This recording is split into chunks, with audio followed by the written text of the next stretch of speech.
Okay, so we've left off and we talked about, so on Monday we talked about kind of the idea behind the neural network for handwriting recognition, okay? And we said we have a 28 by 28 image, and each of those pixels is a number between 0 and 255. We're going to divide that by 255 so it becomes a number between 0 and 1, okay? And then we're going to just, kind of feed that in to a hidden layer where we apply a sigmoid function, and then the outputs of those hidden layers get fed into our output layer where we apply another sigmoid function. And of course, when we do that, we multiply by weights, and then we add a constant called a bias term, okay, or a b. And that's what we do. And so to do gradient descent, we just have to find the derivatives with respect to each of our weights and biases. Okay, so I don't know, maybe I should do that, or okay. Well, I guess I'll talk about that when we get there. All right. So if you run that, if you go onto the website and you get you download the data, okay, you just have to run the code, the function that says load MNIST, and that loads your I have to and that loads all of the data. Okay, so where is it? Okay, so here, let me clear everything out. I hope this. Okay, so you run this. Okay, this does when you run this code in of itself, and you probably have to change maybe the path to make sure that it matches the path that exists on your computer. Okay, and when you just run it, it doesn't seem to do anything, and that's because it just creates two functions. Okay, and so to actually execute the code, you've got to actually run the function itself. So we're going to do that. It says it can't find the directory, so I probably have to. Okay, so let me do this again. Okay, so now it's loading. We have our data inside R now. Okay, and yeah, we can take a look at the images. So here's our first 28 by 28 image, and that's a 0. Okay, and so the way the way our digits labels are stored is as an integer, right? So if we go to our training data set and we ask, what's training data, and we just ask what's the second number, it says it's a 0. Or if we ask what's the fourth row, it says it's a 1. And we can verify this, and we can just say, hey, show the digit that shows up in the fourth row, and we see a 1. Okay. And what we want to do is we want to turn this into a sequence of zeros and ones, where 1 indicates. So you'll have kind of a vector of 10 digits between 0 and so if the first element in that vector is a 1, then that means it's a 0, and then if the last element in that vector is a 1, then that means it's a 9. Okay, and so all I'm going to do is I'm creating a function called Vectorize, which basically takes some integer j, okay, and so first it creates a vector of 10 zeros, and then it says, okay, in the j plus 1th position, replace it with a 1 and return back a k.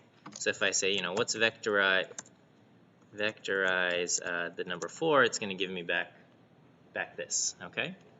So I'm going to just apply this function using the apply into onto all of the values y. Okay, so first I'm going to take that training $y. So this is 60,000 labels, all between 0, 1, 2, 3, 4, 5, 6, 7, 8, 9, or something like that. Okay, we have to turn it into a matrix because the function apply only works on a matrix. All right, and then in the first dimension we apply the function vectorize, and then we transpose that output. Okay, so all this does is, if I look at the head of y, we have we see these values, and we can compare that with train $y, and we can look at the first six values. So we have 5, 0, 4, 1, 9, 2, and indeed for the first row it's in this column, which represents the 5, and the next one's in this column, which represents the 0. This is 4, 1, 9, and 2. Okay, so we have successfully turned all of our labels from standard digits into a vector of zeros and ones, which is how we've set up our network. Right, our network output comes out to be zeros and ones in the end. Okay, so this is our training data. We're going to create a few functions for us. The sigmoid function, and then we're also going to create the derivative of the sigmoid function, which we call sigmoid prime. Okay. And then our cost function currently is just the squared error cost function. So we're just taking the difference between the actual value and our prediction, and we're just squaring that cost. So far, so good. Okay. We're going to set up our neural network. Okay, our input layer, 784. Okay, because it's a 28 by 28 image. Output layer, there's 10 outputs, 0 through 9. Okay. Basically, our outputs, we want it to be, a bunch of zeros and one of these to be a 1. Okay. And then the hidden layer, this is arbitrarily chosen to be 30. You can have a bigger hidden layer, a smaller hidden layer. Arbitrary choice of 30. Okay. Okay, so our initial weight matrix, okay, so to go from our 784 to our hidden layer, how many weights do we need? This has 784 and a hidden layer has 30, so we would need 784 times 30 weights to go to multiply against here to get all of the input values here, okay? So that's our first matrix. It's going to be input layer 784 times hidden layer 30, okay? And just for my initial weights, I am doing create a bunch of uniform random variables between 0 and 1, and then subtracting off 0.5. So then it could be either positive or negative. This is just however you set up your initial weights. It doesn't really matter, okay? And then we need 784 rows, 30 columns, so that our output will have the number of examples times 30 columns. Okay. And then our second weight matrix, we're going from the hidden layer of 30 nodes to our output layer with 10 nodes. Okay. So here we're going to have 30 times 10 or 300 values. Okay. So that's our initial weight matrix. Let's see. Okay, so we have our two weight matrices. Okay, and then we're going to add a a B term to each value in our hidden layer. Okay, so our the quote biases that we're calculating for here is going to be is going to have 30 values here and then 10 values here, because what we do is we multiply our weights, our input values times our weights, and then we add a B term, and then we apply the sigmoid function there. Okay, so all I'm doing is just creating some initial bias values, B1 and B2. Okay, is that okay? All right, okay, and then so now we will do a stochastic gradient descent. So we're not going to deal with all 60,000 rows at the same time. We're going to just break it up into chunks of maybe 10 rows at a time. We're going to shuffle up these rows, okay? And so what I'm going to do is, just so you guys kind of get the same results, I'm going to set a seed here, okay? N is going to be 60,000, because we've got 60,000 rows. And we're going to do in batches of 10 right here, okay? And so what I'm going to do is I'm going to just basically shuffle the integers 1 through 60,000, okay? So J is just, I've just shuffled all of the integers, so I can just ask, what are the first 10 elements in J, and we see, okay, we're just getting all sorts of different values, okay? And what we're going to do is I'm going to create a sequence from 1 to 60,000 in groups of 10, okay? So what J sub looks like, oops. So this is kind of like J subscripts, okay? This is just, 1, 11, 21, 31. So this is just the starting number, right? So basically what I'm going to do is I'm going to say pick rows from I to I plus batch size minus 1. So basically what that says, for the very first element, I'm going to start at 1, and I'm going to say go from 1, add 10 minus 1, so that goes from 1 to 10. And then the next time I iterate through this, the next element in J sub is 11, so it'll say it's going to take rows 11 through 20 from J, okay? So right here, this is the first batch, because it's going from 1 through 10, and then the next batch will be J from 11 through 20. Oops, not J sub. It's going to be, so then this will be the next batch of rows that we're using. Okay, so that's all I'm doing is I'm just saying take these rows, okay, and then with those rows that we've selected, take the input data training $x, okay, so that's our basically our image, 784 column vector here, okay, and then divide that by 255, okay, and then finally take the corresponding labels which have been vectorized. So little y is our vectorized labels, and use the corresponding labels there. Okay, so now we have the data to work with. Okay, and so as we work through the code here, what we're doing is we're starting off with our x. Okay, we're going to multiply it by our weight matrix W, okay, and that's going to produce kind of the z values that get fed into here, into our hidden layer, okay. And what we're going to do is with those z values, we're going to add the biases, those b terms, okay. So we take our z values and we add the b terms and we apply the sigmoid function, okay. The thing is the b terms are just our hidden layer has 30 values, so I have 30 bias terms, right?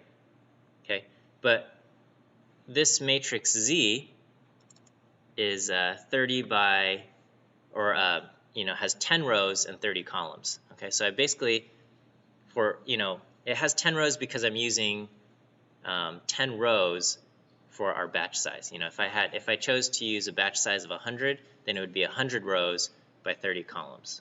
Okay, and so basically, I'm just going to replicate the B matrix so that there's you know, 10 rows all with the same values.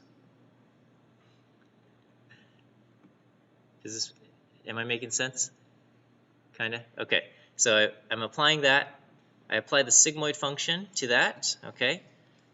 So that basically, you know, so I've got all of my z terms and I'm adding my biases. I apply the sigmoid function, and so the outputs here are going to be my A2 matrix.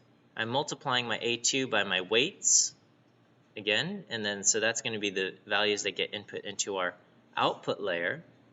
And then the same thing, I'm adding the biases and I apply the sigmoid function to get our y hats. Okay, so it's just x times w. Okay, add the biases, apply the sigmoid.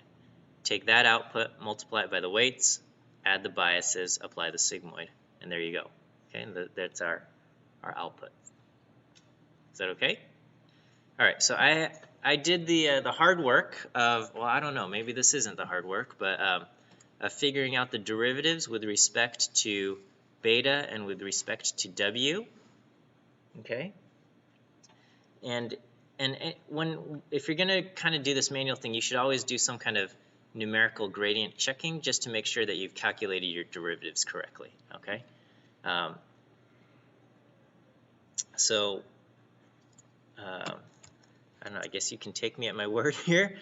So this is how, whoops, I have to actually, well, we won't actually run this code right now. Okay, so this is how we calculate the gradient. So there are basically four parts to our gradient, which is the gradient with respect to the second batch of weights. Okay, working backwards. Okay, the gradient with respect to the second set of second set of biases, the gradient with respect to the second set of weights, the gradient with respect to the first set of biases, and then the gradient with respect to the first set of weights. Okay, and they're all kind of like just an application of the chain rule. So you know, you start off with the output, you're multiplying the chain rule, and then and you keep working backwards continually. So a lot of times you see for here, you know, delta 3 gets fed into here, and so the gradient is really just 1 times this part, delta, and then the gradient here is going to be a times our delta. Okay, and then and so once we figure out all of our gradients, we just subtract a scalar multiple of our gradient.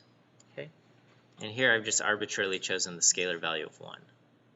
Okay, so I'm going to start off with just this. So if we start off here, let me see. Okay, so I set seed, and we do this. We can kind of try to see how. And let me just say I is 1.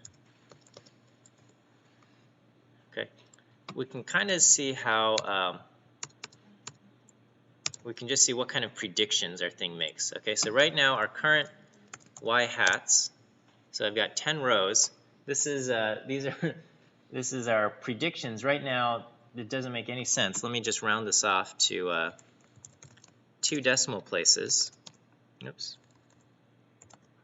Okay, and basically right now it just says, you know, it doesn't know which one is which. It's kind of, because our weights are just terrible right now. Okay, so because ideally what we want is for each row there to be all zeros except one of these is a 1.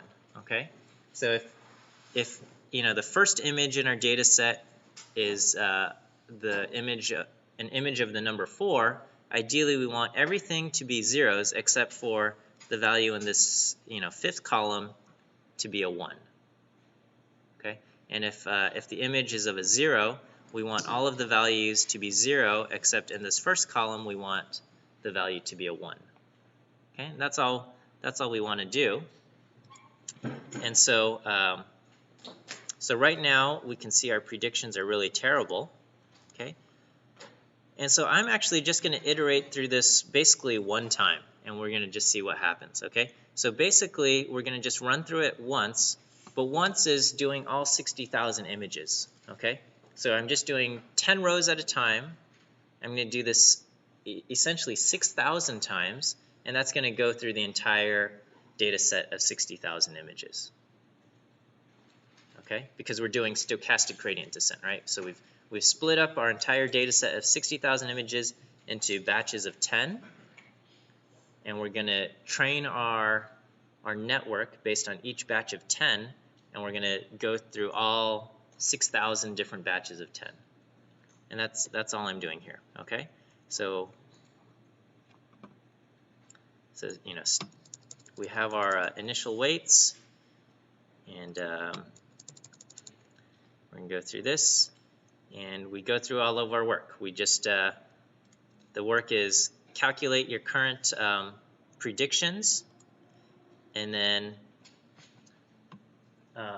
calculate the gradient at your current values here. Subtract off the gradient from your weights and biases.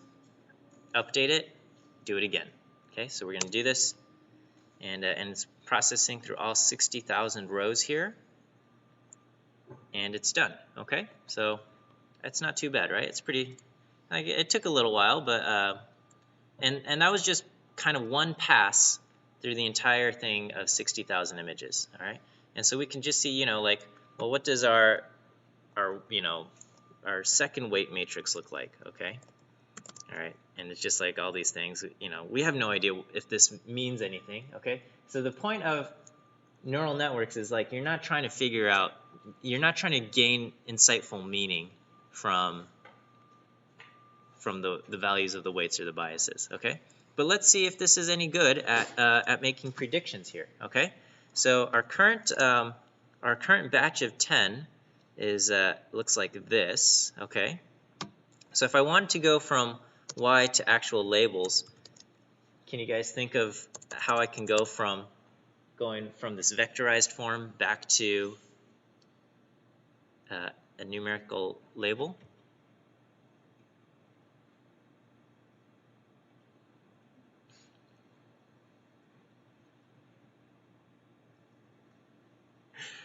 Okay, I'm just going to multiply. I'm going to just multiply this row by the digits 0 through 9, and then add them up.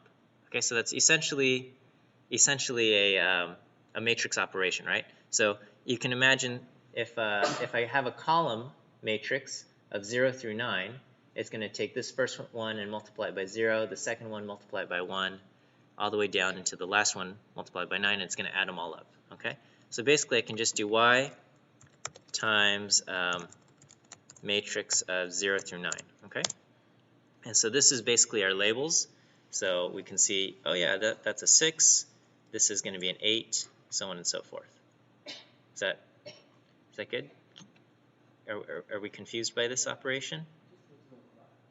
It looks a little what?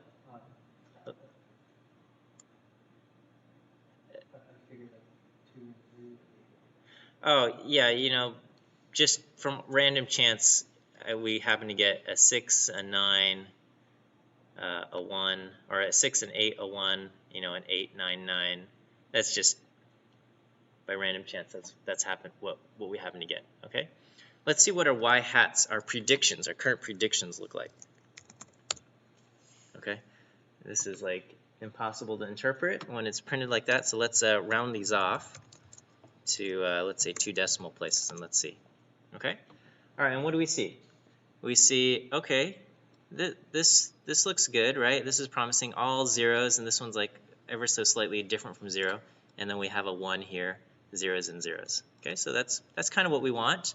These are all zeros, and then we have a 1 and something very close to 0. Okay, this is 0, and this is very close to 1, and these are all zeros. Okay, so it looks pretty good. This last row is a little troublesome. We don't have any value that's really close to 1. Okay, and then some of these, this one's at 1, but this one is it's fairly significant from 0, different from 0. Okay, so this is probably not the best way to go, but I'm going to just round it off to to 0 decimals, and it's going to kind of make everything either a 0 or 1. Okay. The only problem is it's possible for a certain row to have more than 1, 1, and it's also possible for a row to have zeros, all zeros. Okay. So it's not going to be perfect, but it's going to kind of work. Okay. Ideally. Okay. And then if our algorithm does a bad job, maybe all of these things are going to be 1s. Okay. But so we can take these are our current predictions of y hat, and then we can just multiply this by our matrix from 0 to 9. Okay, so these are pretty much our predictions right now, and let's see how this compared to the values that we had earlier. Okay, so what we see is that if we go down 6, 8, 1, 8, 9, 9, 6, 7, 9, 6, so all of these things matched up pretty well except for this last row where we got it couldn't figure out which number it was. Okay, you guys should be kind of impressed because all we did was we just set up this dumb, like there's no like thought process in here, right? All we're doing is we're just saying go from 784 numbers, multiply it by something, multiply it by something else, and add something else, take these 30 values and then do the same thing and then get zeros and ones. Okay, and then all we're saying is that, okay, let's try to optimize how good or bad this thing performs and just take steps in the gradient, right? So there's no we don't have to do any thinking. We just once we figured out the gradient, once we figured out kind of the matrix multiplication operations here, all we do is say, okay, now I've got a bunch of data. Let's try to figure out the best set of weights and biases that will minimize this thing. And we just ran through the thing once, and we're getting 9 out of 10 correct here. Okay, and we can see that was with the training data. So of course when we use the training data, we're probably going to get we can see how well or how poorly it fits. We can actually use the test data and just see if this works well or poorly. Okay, so we can say okay, we'll take our test data y. Whoops, that's all 10,000 of them. Let's just do like the first 1,000 rows. Okay, so this is our test data y. Okay, and so let's call our so when we test this out, where did I set our? Okay, so I'm going to create an x sub t matrix. Okay, xt, and basically I'm going to just take our test data x, and I'm going to just take the first 1,000 rows here. Okay, and I'm going to, whoops, what did I do? Well, I wrote the code here, so I don't. Okay, so I'm just taking my first 1,000 rows in the test data set, dividing that by 255. Okay, and that's going to be xt. All right, and then so here now my batch size is 1,000. Okay, and we're going to just we're going to try this out. We're going to see if this works. So I do multiply this by z, and then keep going. And all right, so this just creates our y hats, and then so our current guess is all we're going to do is just round off our y hat matrix and multiply it by 0 through 9 to kind of say what is the guess that we have. All right, so this is all. I've just done the exact same thing before. Multiply our x by our weights, add the biases, apply the sigmoid function, multiply that by the weights, add the biases, and apply the sigmoid function. Okay. So let's take a look at our guesses. Okay, so here is all of the guesses. There's, we have 1,000 guesses. Okay, so what I'm going to do is I'm going to bind these, do a C bind. Okay, so I'm going to take our current guesses and I'm going to compare it to the actual labels in our test data set. Okay, so if we look at this,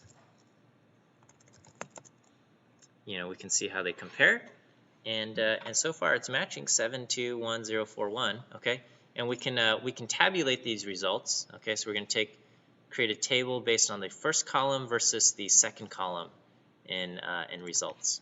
Okay, all right. So what do we see? Okay, so here are 1,000 entries. Okay, and what this is saying is that when the actual value was 0, okay, when the actual value was 0, we guessed 0 85 times, and we didn't guess 1 through 9 any other times. Okay, we're getting we have a few guesses where we got 12, 13, 16, and 17, and what that means is basically our guess matrix had 2 that were a number 1, right? So that means like it couldn't just it was guessing, I think this is a 4 and I think this, a 9 at the same time, right? And we can imagine people with bad handwriting whose 4s and 9s might look similar or something like that, right? So yeah, the 4 and the 9 will probably be this. This 17 has to be a 9 and an 8 or something. I don't know. Or maybe several numbers together. I don't know. Okay. All right. And then we could see when it was the number 1, it was we guessed the number 1 125 times, and we guessed the number 8 1 time. Okay. And so the biggest values are along the diagonal, and then we also have a bunch of times where it was one of these other numbers, but we guessed 0, and that's probably because when we did our rounding, everything got zeroed out. So it's probably like none of the values were over 0.5, and so they just got thresholded down to 0. Okay, so we see a few mistakes. Okay, what we can do is we can sum up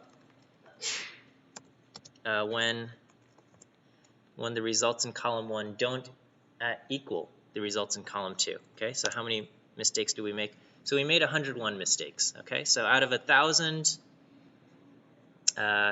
test cases, we've got about 90% accuracy. Okay, which is not great, but it's also not terrible for just this very simple algorithm applied to a very simple network. And the training process, we only did one pass through the thing, and we could do further iterations to see if our cost function improves and whatnot. There's all sorts of stuff we can do to try to improve it. We could, instead of having 30 hidden nodes, we can have more, or and things like that. Okay, so this is just a very kind of a basic thing here. Okay, is that kind of neat? Okay. Sorry, all of this code here was for the process of numerical gradient checking. Okay, so when you calculate the derivatives and the gradients on paper, and you're like, okay, I think this makes sense, and then you implement it into the computer. I think it's a very important step that you test out to make sure that the gradients that you calculate via kind of the formula you're using match the actual kind of change between change in the slope, okay? Or not change in the slope, but match the actual slope. And so I went through that process here where I created each matrix, and then what I did was I just, for each element in each matrix, I added a small perturbation. Okay, just add a small value, and then just recalculated our predictions based on that change in that small value. And then I just want to make sure that the change in the cost divided by the size of the change, that matches closely to the actual numeric gradient, okay, or actual gradient value. So so that's that there, okay. Okay, so this was kind of like this manual neural network processing. R has a few built-in libraries that handle neural networks. Okay, there is library neural net and then library nnet. Okay, and what I've been teaching you is kind of like the most basic form of a neural network. Okay, and we've just been using the same cost function, the squared error cost function, where we're just taking the difference between our prediction and the actual value. We're taking that difference and we're squaring it. Okay, so so these are just kind of very basic things. They're great. They're great and useful, but there are a lot of studies have been done and people have come up with different cost functions, and there's pros and cons to everything, and I don't, there's not like a magical method that says, hey, in this scenario you should use this cost function, in this scenario you should use this thing. And then there's also not a magical thing that says, oh, your neural network needs to have this many nodes in the hidden layer. Okay, but I think part of your homework, I'll have you guys use either the library neural net or nnet in R, because that, like, if you ever get a job, or if you ever have a data set and you want to use this neural network business, I mean, you can do it by hand, okay, but it's probably not the most efficient method. Okay, so we're going to look up R package nnet, okay, and then R package neural net. Okay,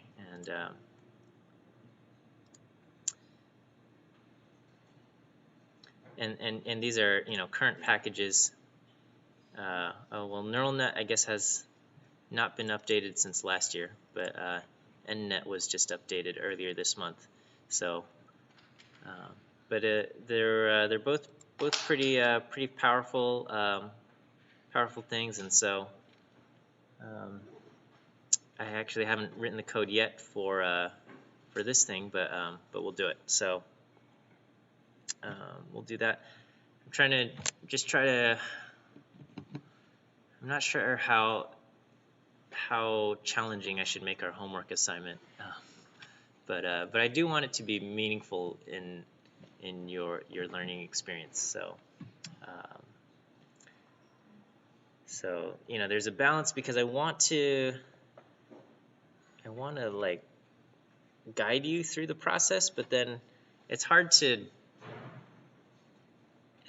have you guys like do this challenging step and then say, okay, based on your results there, do this next thing, unless I say like, okay, your results should have been this. So but yeah. Just kind of like a brief question. Would we do this manually in the real world, or with our like supervisors, what happens in the most efficient ways? So realistically, you'd probably use these built-in packages. Okay. That said, I think there is merit in learning or seeing how kind of the algorithm working out at play by building it up yourself, okay, rather than just having it be a black box that you have no idea what's going on the inside. Once we add all of these other options and start tweaking, all of the kind of things here, maybe it gets a little bit messy. But at least having a basic understanding of what's happening inside the engine is, I think, useful. Okay, so that's essentially what we're doing. So it's like build a it's like science lab, right? You're gonna build a motor by wrapping copper around the coil and having magnets. No, this doesn't make sense to you guys, but okay. So yeah, I'm gonna have you guys kind of build up the algorithm for training a neural network by hand. It'll probably not be too complicated, and then yeah, it should be okay. So all right. So I think we'll wrap up this neural network stuff this week, and then the last couple weeks I'll talk about. So far with optimization, we've only covered gradient descent, and then so I think next week we'll start talking about some of the other optimization algorithms. Okay, but you know, this is kind of just a neat application of the gradient descent optimization algorithm. All right, we shall see you guys on Friday then.